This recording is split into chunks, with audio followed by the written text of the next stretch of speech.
એ દિવસે મેં આવી ગઈ હતી અહીંયા, મતલબ મેં ટાઈમ વેસ્ટ બિલકુલ પણ નહીં કર્યો. મારો 1 માર્ચે રિઝલ્ટ આવ્યો આઇએલ્સનું એન્ડ હું એ દિવસે અહીંયા આવી ગઈ હતી. અક્ષિતા મેમ મારા કાઉન્સિલર, સો મેં એમને કીધું કે મેમ મારું રિઝલ્ટ આવી ગયું છે, તમે અલ્ગોન્ક્વિન કોલેજમાં અપ્લાય કરી દો કે મને આ પર્ટિક્યુલર કોર્સમાં જવું છે. ફૂલ થઈ જાય એના કરતાં પહેલાં તમે અપ્લાય કરી દો, ઓફર લેટર આવે એની રાહ જોઈ.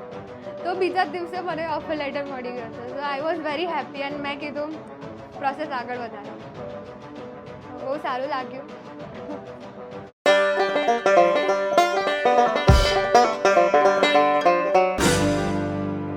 તમે અહીંયા ઇન્ટર્નશિપ પણ કરી છે, તો તમારો હા. ઇન્ટર્નશિપનો એક્સપિરિયન્સ કેવો રહ્યો? ઇન્ટર્નશિપનો એક્સપિરિયન્સ પણ બહુ અમેઝિંગ રહ્યો. સો હું ઇન્ટર્ન છું એ હોમ કન્ડક્શન ડિપાર્ટમેન્ટની છું.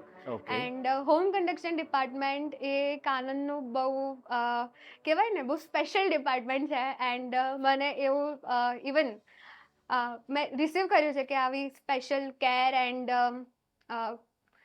જે લવ છે એ લોકોનું અફેક્શન છે મારી માટે, એ પણ બહુ સારું છે અહીંયા. લાઈક એ લોકો બહુ પેમ્પર કરી છે મને. એન્ડ સારું લાગ્યું. ઇન્ટર્નશિપનો એક્સપિરિયન્સ બહુ સારો હતો.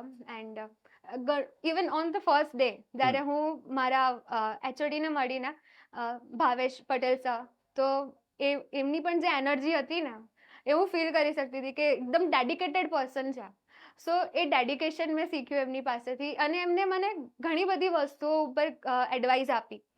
કારણ કે એ પોતે યુએસ રિટર્ન છે, એમને યુએસએમાં સ્ટડી કર્યું છે, MBA કર્યું છે એન્ડ એમને ત્યાંના કલ્ચરના વિશે ઘણું બધું ખબર છે. તો સરે મને ઘણી બધી વસ્તુ પર ગાઈડ કર્યું કે તું ત્યાં જવાની છે તો આ ઇન્ટર્નશિપનો જે એક્સપોઝર તને મળી રહ્યો છે, તો એમાંથી તું કેવી રીતના પોતાને ડેવલપ કરી શકે છે. તો હું ઇન્ટ્રોવર્ટ હતી. સ્ટાર્ટિંગના 2 મંથ્સ આઈ વોઝ લાઈક હું ડરીને થોડું અહીંયા કામ કરતી હતી. એન્ડ બટ હા, મારું કામ એમને ગમ્યું. So they appreciated me in front of Manish sir. And I am also thankful to them because એ લોકોએ પણ મને બહુ સપોર્ટ કર્યો. જેમ મેં એમને સપોર્ટ કર્યો એમ એ લોકોએ પણ મને કર્યો. એન્ડ બધી જ રીતે મારો કાનન જોડેનો જે એક્સપિરિયન્સ છે એ બહુ સારો રહ્યો. અને મેં અહીંયાની બધી ફેસિલિટીઝનો યુઝ કર્યો છે. each and every facilities I had used. So, great. Canada તમે જઈ રહ્યા છો, હા. કોઈ બકેટ લિસ્ટ જેવું બનાવ્યું છે કે આટલું ત્યાં જઈને કરવાનું છે? હા. ઓફકોર્સ કેનેડા, આઈ એમ અ જોગ્રાફર, યસ તો મને એક્સપ્લોર કરવાનું તો ગમશે જ. લાઈક કેનેડાની મોસ્ટ કહીએ ને લાઈક એવી જગ્યાઓ કે જ્યાં ટુરિસ્ટ બધા વિઝિટ કરતા હોય, તો એવી જગ્યાઓ પર હું વિઝિટ કરીશ. નાઇગ્રા ફોલ ઓફકોર્સ એ જોવા જઈશું. એન્ડ બીજું એ છે કે મારો ફ્રેન્ડ જે ઓલરેડી ત્યાં ગયો છે એને હું મળીશ. એકચ્યુઅલી એમાં પણ એવું છે કે મને જવું હતું મેમોરિયલ યુનિવર્સિટીમાં માસ્ટર્સ કરવા, બટ હવે મને અલ્ગોન્ક્વિન કોલેજ મળી. એને જવું હતું અલ્ગોન્ક્વિન કોલેજ, બટ એ ગયો છે મેમોરિયલ યુનિવર્સિટી. તો લાઈક અમારું ટોટલી વાઇસ વર્સા થઈ ગયું છે, સ્વિચ થઈ ગયો. તો એને હું મળીશ બિકોઝ એને મને બહુ હેલ્પ કરી છે, એને મને ગાઈડ કર્યું છે.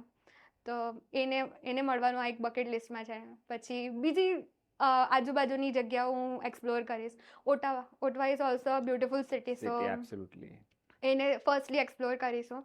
એન્ડ ત્યાંના કલ્ચર વિશે હું જાણીશ. સૌથી પહેલાં તો એક આ વસ્તુ છે કે હું ત્યાંના લોકો જેવી બનું, કે લાઈક એ લોકો મને as a foreigner outsider treat ના કરે. હું એમના જેવી છું, એમનામાંની જ છું, એ મને ટ્રીટ કરે. સો એક આ વસ્તુ છે. ઓકે, તો તમે પ્રી ડિપાર્ચર સેમિનાર જે kanan.co નો એટેન્ડ કર્યો, હા. એ તમને કેટલો હેલ્પફુલ રહ્યો આગળની તમારી જર્ની માટે? સો એ તો બહુ હેલ્પફુલ રહ્યો બિકોઝ એમાં મનીષ સર અને અનિલ સરે જે ગાઈડલાઇન્સ આપી હતી, તો એ બધી તો મેં ઇવન નોટ ડાઉન પણ કરી છે, પેન ડાઉન કરી છે. જે તમે કીધું હતું એક તમે કીધું હતું ને કે you have to pen down. Okay, સાંભળી લીધું એટલું સફિશિયન્ટ નહીં, પેન ડાઉન કરો. સો જે બુકલેટ પણ આપી હતી, ઇવન મેં એ પણ રીડ કરવાની સ્ટાર્ટ કરી છે કે કેનેડા ગયા પછી શું કરવાનું છે એન્ડ કયા કયા સ્ટેપ્સ તમને ઇનિશિયલી લેવાના રહેશે. સો એ બધું હું કરું છું. એન્ડ ઇવન કોલેજના વેબિનાર્સ પણ હું અટેન્ડ કરું છું. એ પણ કીધું હતું કે કોલેજની વેબસાઇટ, કોલેજનું પોર્ટલ પણ તમને યુઝ કરવાનું છે. એન્ડ આ વસ્તુમાં એક મતલબ એક બેનિફિશિયલ વસ્તુ છે કે અમે કાનન પ્રેપ યુઝ કર્યું છે. યસ. સો કાનન પ્રેપ જે પોર્ટલ છે એના જેવું જ સેમ અલ્ગોન્ક્વિનનું છે. ઓકે. તો બહુ સારું લાગે, લાઈક ઇઝીલી યુઝ થઈ જાય. યુઝ ટુ થઈ જવાય. હા, ખબર પડી જાય કે ફંક્શનાલિટી ક્યાંથી હા. કેવી રીતે પોર્ટલ યુઝ કરવું. હા કારણ કે કેનેડામાં બધી જ વસ્તુ પોર્ટલ પર ને Online, એની પર yeah. જ ચાલવાની છે. તમારા હા. અસાઇનમેન્ટ પણ ત્યાં જ કરવાના છે. હા અને એ જ પર્પઝ હતો કાનન પ્રેપ સ્ટાર્ટ કરવાનો હા. કે સ્ટુડન્ટ પહેલેથી જ પ્રિપેર થઈ જાય. Yeah. ગ્રેટ. હવે જે લોકો, તમે તો અત્યારે કેનેડા જઈ રહ્યા છો, તમારા હા. વિઝા આવી ગયા છે, હા પણ એવી જ રીતે ઘણા બધા લોકો છે કે જે અત્યારે canon.co માં પ્રિપરેશન કરી રહ્યા છે. આ પોડકાસ્ટ જોનારા એવા ઘણા બધા લોકો હા. હશે કે જે ક્યારેક કેનેડા જવાનું કે સ્ટડી અબ્રોડનું ડ્રીમ રાખતા હશે. તો હા. એમને તમે શું એડવાઇસ આપવા માંગો છો? સો હું એમને એ જ એડવાઇસ આપીશ કે અગર તમે એક હોપ લઈને આવ્યા છો મારી જેમ, તો એ હોપ અહીંયા બહુ બેનિફિશિયલ રહેશે. લાઈક તમે કાનનનો ટોટલી યુઝ કરો. હમ. ઓકે, લાઈક મેં જેમ કર્યો એવી રીતના. મેં અહીંયાની સ્ટુડન્ટ છું. આઇએલ્સની પ્રિપેરેશન મેં અહીંથી કરી છે. મારી એજ્યુકેશન લોન એ પણ અહીંયાથી જ થઈ છે. એન્ડ ઇવન જે વિઝા ફાઇલિંગ પ્રોસેસ ને પોસ્ટ વિઝા સર્વિસીસ, મેં એનો પણ બેનિફિટ અહીંયાથી લીધો છે. તો તમે કાનન ઉપર ટ્રસ્ટ કરી શકો છો. એ ટોટલી ટ્રસ્ટવર્ધી ફર્મ છે, મેં એ જ કહીશ. એન્ડ ઓફકોર્સ એવા ડેઝ આવશે કે તમને જ્યાં એવું ફીલ થશે કે ઓહો કેટલો time, but you have to be patient. Because patience એક એવી વસ્તુ છે કે જે તમને મતલબ રાખવું પડશે આ પ્રોસેસમાં. નો ડાઉટ કે લોંગ પ્રોસેસ છે બટ થઈ જશે. ઓકે, પોઝિટિવ રહેવું ટોટલી એન્ડ ફોકસ્ડ રહેવું. સો આઇલ્સની પ્રિપેરેશન કરો છો કે પીટીની પ્રિપેરેશન કરો છો, you have to be very focused on your study. So જે પણ કરો એફર્ટ્સ પૂરા આપો. રગડ પટ્ટી એ યાદ રાખજો. સો આ વસ્તુ તો હું કેનેડા પણ કેરી ફોરવર્ડ કરવાની છે. લાઈક હું લઈને જઈશ આ રગડ પટ્ટી થીમ.